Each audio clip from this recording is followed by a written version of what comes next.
Welcome to this candid conversation exclusively on I dream. Cinema పరిశ్రమలో కొత్త వాళ్ళకి అంటే వచ్చి నిలదొక్కుకోవడం చాలా కష్టం అని చెప్పి అనేక మంది కథలు విన్నాం. చాలా సక్సెస్ స్టోరీస్ కూడా వింటూ ఉంటాం. అప్పుడప్పుడు సక్సెస్కి చేరుకునే క్రమంలో చాలా ఇబ్బందులు పడ్డ వాళ్ళ స్టోరీస్ కూడా వింటూ ఉంటాం. Today I have with me an aspiring actor. చాలా బహుశా ఈ గత 10-15 సంవత్సరాల్లో కొన్ని సినిమాలు చేశారు. అంటే తమిళ భాషలో, తెలుగు భాషలో అండ్ హిందీలో కూడా.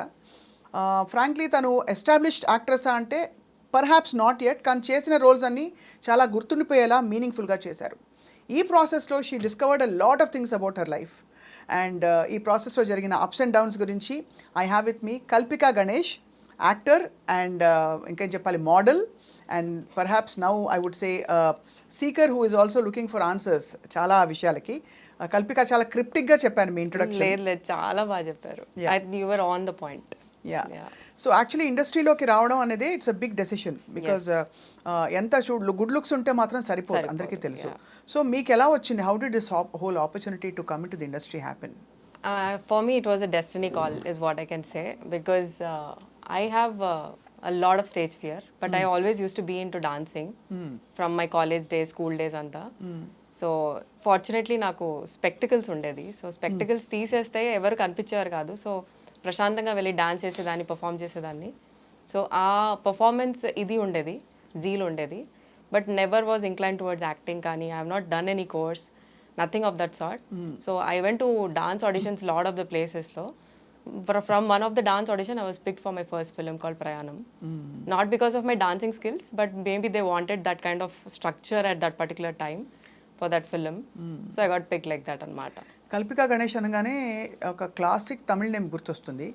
సో ఆయు అంటే మీకు తమిళ భాషతో సంబంధం ఉందా?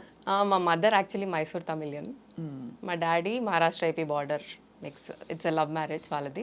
So my dad's name is Ganesh basically. So Tamilians usually father name prefer చేస్తారు యాజ్ సెకండ్ నేమ్. కానీ ఎక్కడో అలా చక్కగా అమరింది అంటే కొన్ని పేర్లు దే గో టుగెదర్ అంటారు కదా. Correct. So it has a recall your name. yes. So ఇండస్ట్రీలో ఆబ్వియస్లీ రావడం అంటే కన్వెన్షనల్ ఫ్యామిలీస్లో కొంచెం హెసిటేట్ చేస్తారు. True. Because it's a new terrain. Correct. ఇక్కడ ఎలా ఉంటుంది కల్చర్, మనం ఇవ్వగలుగుతామా అని చెప్పి మీకు అలాంటివి అయ్యాయా? After my I think 4 or 5 years of working in industry, I got to know my mom always wanted to be an actress. ఓహో. She never told that. నాకు ముందే చెప్పలేదు తను బట్ నాకు ఒక హైట్ బాగుండేది కాబట్టి she always wanted me to become a model too. అది కూడా నాకు తెలీదు. But as how I got my first offer for Prayanam, she was the one who was very excited and తను ఇచ్చిన push support was next level. దానివల్ల I could pursue. Otherwise I was like rest of them doing my graduation and got into a software. I was doing a software job. Software job చేస్తూ మొత్తం చదువు అంతా పూర్తయింది. yes graduation. ఆ తర్వాత వచ్చింది ప్రయాణం. ప్రయాణం అని. యా, ఎలా ఉంది మీ ఇండస్ట్రీలో? How was your journey? అంటే వెరీ ఆనెస్ట్లీ చెప్పాలంటే it was a roller coaster definitely. I obviously అంటే కొత్త industry and this industry doesn't have a rule book లాగా. It doesn't have a curriculum. It doesn't have a step-by-step procedure. So to understand, you have to travel with it. Okay, experience అనేది మనకి as the age grows, how we evolve. దాని తగ్గట్టు I think even I grew in the industry. I was a very very introvert person అండి. అసలు మాట్లాడాలంటే ఒక భయం, camera face చేయాలంటే ఇంకో భయం. But then this industry taught me how to present myself, how to behave. I have not taken any formal training in acting. Or maybe camera ముందు ఎలా బిహేవ్ చేయాలి అనేది ఐ హావ్ నాట్ టేకెన్. ఇప్పటి వరకు I have not taken, but I think the industry has taught me that. So industry నేర్పించిన పాఠాలతో మీరు వచ్చారు. డెఫినెట్లీ. ఇంకేం ఎక్స్పీరియన్సెస్ అయ్యాయి మీకు? అంటే ఈ ఇండస్ట్రీలో ట్రావెల్ చేస్తూ ఒక న్యూ కమర్ కమింగ్ ఇన్, మనం రకరకాల ఇప్పుడు మలయాళం ఇండస్ట్రీ కూడా ఇష్యూ మీరు చూస్తున్నారు. కరెక్ట్. అంటే కొత్త వాళ్ళకి, ఎస్టాబ్లిష్ అవుతున్న యాక్టర్స్కి అందరికీ కూడా ఈ కాస్టింగ్ కౌచ్ అని రకరకాల ఇబ్బందులు, అంటే సటిల్ గా అవ్వచ్చు, డైరెక్ట్ గా అవ్వచ్చు. ఇప్పుడు ఇది ఫ్లేర్ అప్ అయింది కాబట్టి I'm daring to ask you, what was your true experience? అంటే మీరు కూడా డిడ్ యు కమ్ అక్రాస్ ఉన్నారా అలాంటి వ్యక్తులు? కొంచెం ఇండైరెక్ట్ గా హింట్స్ ఇచ్చో, లేకపోతే this is the way it goes అని చెప్పే ప్రయత్నం చేసిన సందర్భాలు ఉండుంటాయి. Definitely. As I told in the initial stages I don't know how this works. అంటే ఇది ఎలా, అంటే ముందుకు ఎలా తీసుకెళ్ళాలి ఏంటి అనేది ఒక ప్రాపర్ కరికులం లేదు కాబట్టి జనాల్ని కలిసే బట్టి అది అర్థం చేసుకోవడానికి కూడా కొంచెం టైం పట్టేది, what they are trying to ask అనేది.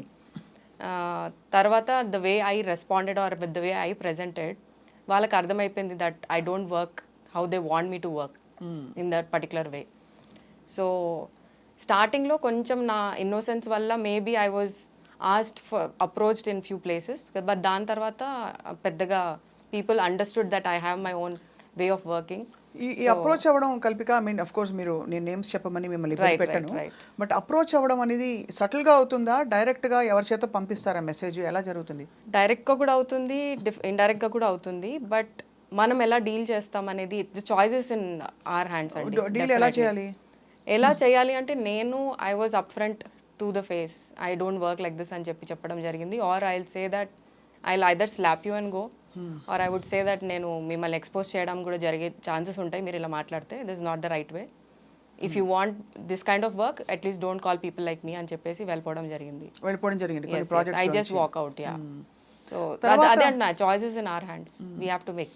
అంటే చాలా మందికి ఈ పాటి ధైర్యం కూడా ఉండదు, రైట్ రైట్. బికాజ్ ఏమవుతుందో, ఏం ఫ్లేర్ అప్ అవుతుందో అని చెప్పి, ఒకటి ఆపర్చునిటీస్ పోతాయనే భయం, అవును, రెండోది ఎందుకు ఒక పెద్ద డ్రామాటిక్ గా ఒక ఎపిసోడ్ అవుతుంది కదా, మన గురించి రకరకాలుగా అనుకుంటారని చెప్పి. సో ఈ కాంటెక్స్ట్ లో Kalpika, I must ask you, మీరు ఎప్పుడు చాలా కాలం పాటు చాలా కాంట్రవర్సీస్ మధ్య ఉన్నారు, for things that you have said done. చాలా మందిని మీరు చాలా కోపంగా అడ్రస్ చేసి వాళ్ళని డైరెక్ట్గా అటాక్ చేసిన సందర్భాలు ఎలా జరిగింది, అదంతా ఎందుకు జరిగింది? అది why's Kalpika Ganesh always in news. నేను ఎప్పుడు బిలీవ్ చేసేది ఏంటంటే ఇంటర్వ్యూస్ కూడా నాకు పెద్ద నేను ఇచ్చేదాన్ని కాదు, ఎందుకంటే I always believe the work should speak more than words. So నేను ఎప్పుడు అలాగే I use to travel with my work అంతా. But of late what happened, I think being part of an industry which is very unpredictable in a way, very uncertain in a way. So అందంతా uncertainty వల్ల తెలియకుండా మనకు ఒక inbuilt trauma అనేది build అవుతూ ఉంటుంది. So somewhere I think నాకు అది వన్ ఆఫ్ ద ఫ్యాక్టర్ కూడా అయింది in waiting for the roles.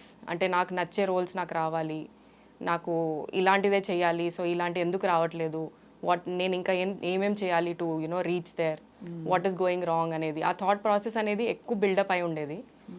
But then where I'm going wrong కానీ like why I'm not able to make it through అనేది చాలా ఒక బిల్డప్ ట్రామాలా ఉండేది. అండ్ ఈవెన్ జనాల్ని కలవడం, వై రిజెక్షన్స్ ఎందుకు వచ్చేది అంతా, they don't come and tell us why you're not selected for a particular role అని అంతా.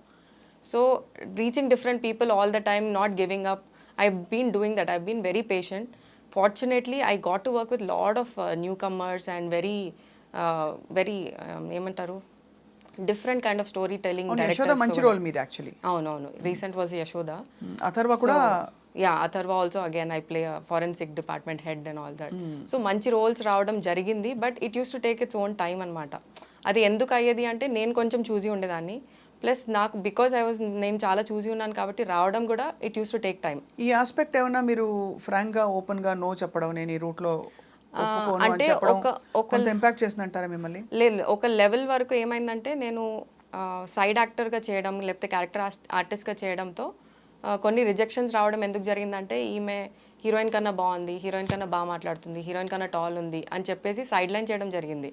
అప్పుడు నాకు ఆలోచన వచ్చింది, why don't I try as a main lead, when I know the language, when I can carry it off, when I know how to act properly.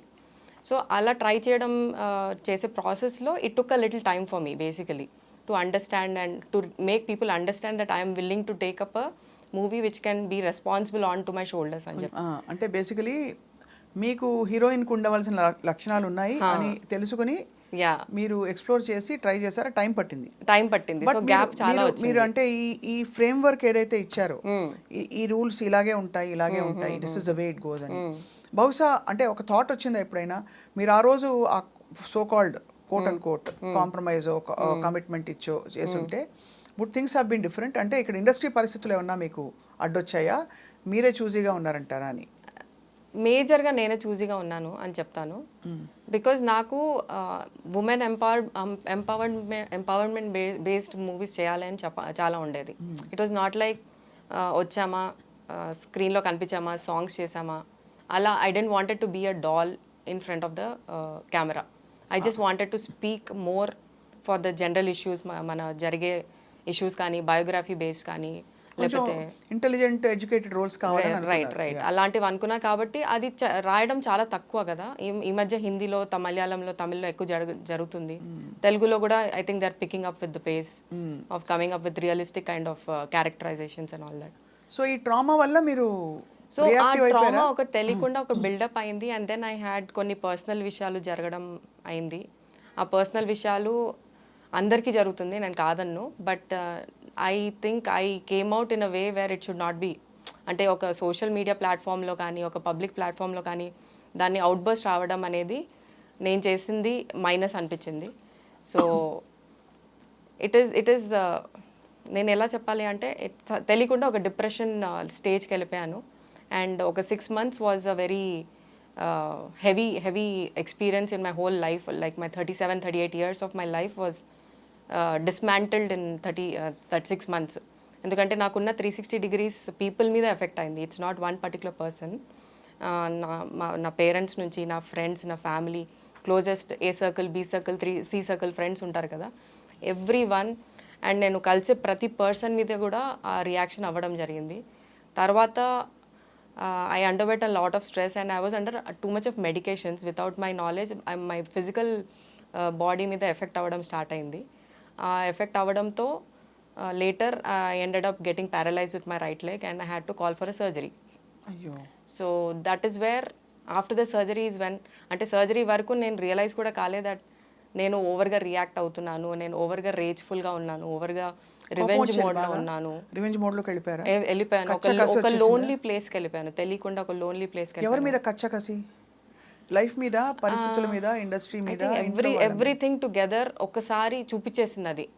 So somewhere I couldn't recognise నాకు ఏదో wrong జరుగుతుంది, mentally చాలా effect అయింది. ఏదో one particular reason ఒకటే కాదు, but there were multiple things. అది baggage లాగా క్రియేట్ అయిపోయి ఇట్ సమ్వేర్ ఒక అవుట్ బర్స్ లాగా బయటకు వచ్చి it made a chaos out of my whole life in a way. నా లైఫ్ అంతా 360 degrees డౌన్ అయిపోయింది. అంటే కారణం ఇస్ దట్ డిప్రెషన్.